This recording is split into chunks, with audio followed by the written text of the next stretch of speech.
The dusty sun of the old frontier town bled across the crooked wooden buildings as the auction bell rang for the last time that evening. The air was thick with sweat, greed, and the low hum of murmuring voices echoing beneath the high cries of the auctioneer. Two young girls stood at the center of it all, barefoot, bruised, and bound at the wrist. Their dresses were torn, but their eyes still burned with the fire of defiance. One was tall, with streaks of red dirt across her cheeks, her jaw locked in fury. The other, smaller but fierce, kept whispering to her, "Don't look down. We won't bow to them." The crowd laughed and jeered, their bids for the pair of troublemakers climbing no higher than $2. And when the dust settled, a man no one had noticed before, tall, coat frayed, eyes hidden beneath the brim of a battered hat, stepped forward.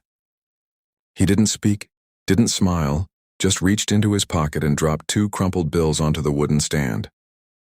The auctioneer barked, "Sold! $2. To the man with the black hat." The crowd erupted in laughter. $2. "They ain't worth feeding," someone shouted. But the man said nothing. He simply looked at the girls and motioned for them to follow. The taller girl spat at the ground, her voice trembling with fury. "You'll regret this," she hissed, her words sharp as the desert wind. "We won't obey." The smaller one nodded, chin raised in solidarity. The man paused, his eyes glinting beneath his hat. "Good," he said softly. "I didn't buy you to obey."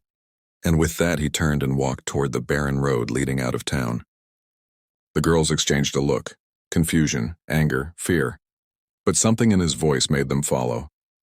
Every step away from that vile auction yard felt like stepping into something unknown, something that smelled faintly of freedom but still tasted of suspicion. Hours passed before any of them spoke again. The silence of the plain stretched wide, interrupted only by the crunch of boots and the occasional cry of a hawk above.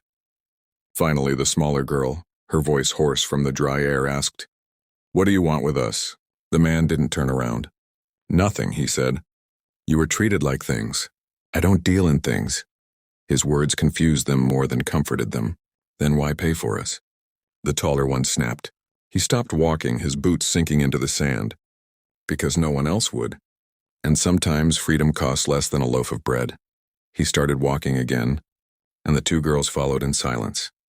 They reached a small cabin nestled between the canyons by dusk, a weathered home with smoke whispering from its chimney and the faint sound of a horse nickering nearby. The man opened the door and gestured for them to enter. Inside, it wasn't what they expected. There were books, maps, and strange contraptions made of metal and glass. "This is where you'll stay," he said simply. "There's food on the shelf, water in the barrel, and clean clothes by the fire." He turned to leave, but the taller girl shouted, "We're not your servants." He smiled faintly. "Didn't ask you to be." Then he disappeared into the night.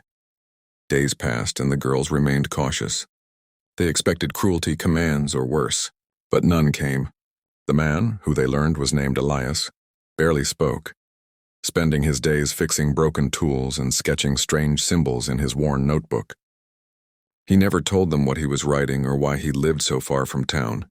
But every night he left a portion of food on the table for them before going outside to sit beneath the stars. Slowly, the walls they built around their hearts began to crack. One evening, the smaller girl approached him. "Why did you help us?" she asked again. He looked at her, his voice rough but kind. "Because when I was your age, someone bought me too. Paid $5 for me. Said I'd never be worth more than that. He was wrong." His gaze drifted to the horizon. "Maybe I just wanted to prove him wrong again. Through you." From that day, something changed. The girls started working beside him, learning how to ride the horses, mend fences, and even read the books he'd kept hidden for years. He taught them that strength wasn't in obeying or fighting, but in choosing what kind of person they wanted to become. The taller girl, who once spat defiance at everyone, began to find purpose in training the horses, her sharpness turning into focus. The smaller one, curious and gentle, found a love for drawing maps just like Elias. They were no longer slaves. They were learning to live. But peace never lasted long in that land. Word spread quickly back in town that the 2 girls who'd been sold at the auction were living free under the roof of the strange man in the canyon. Whispers turned to threats. The same men who laughed at them now came riding with torches, claiming Elias had stolen what was rightfully bought.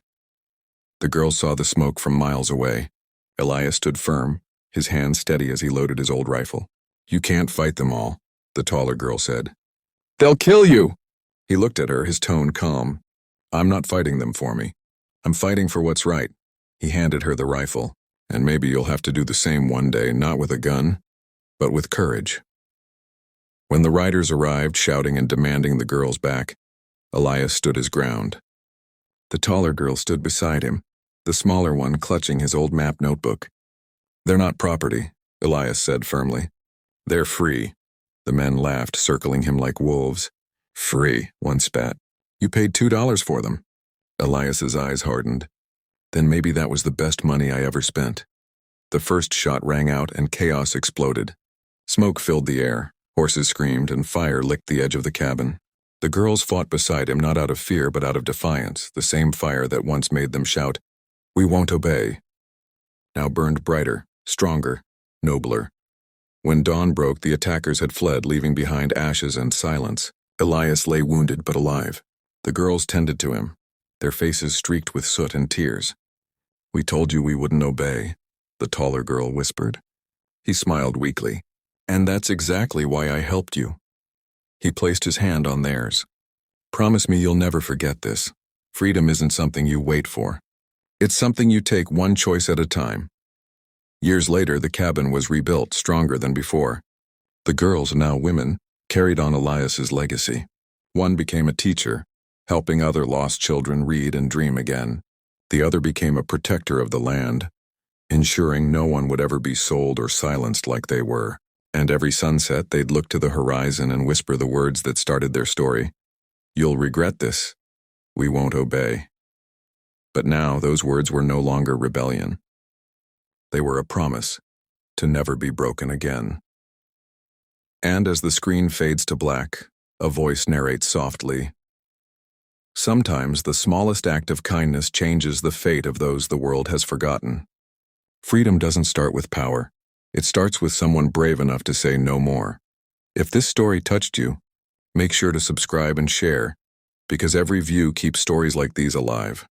Stories that remind us that courage, no matter how small, can rewrite destiny.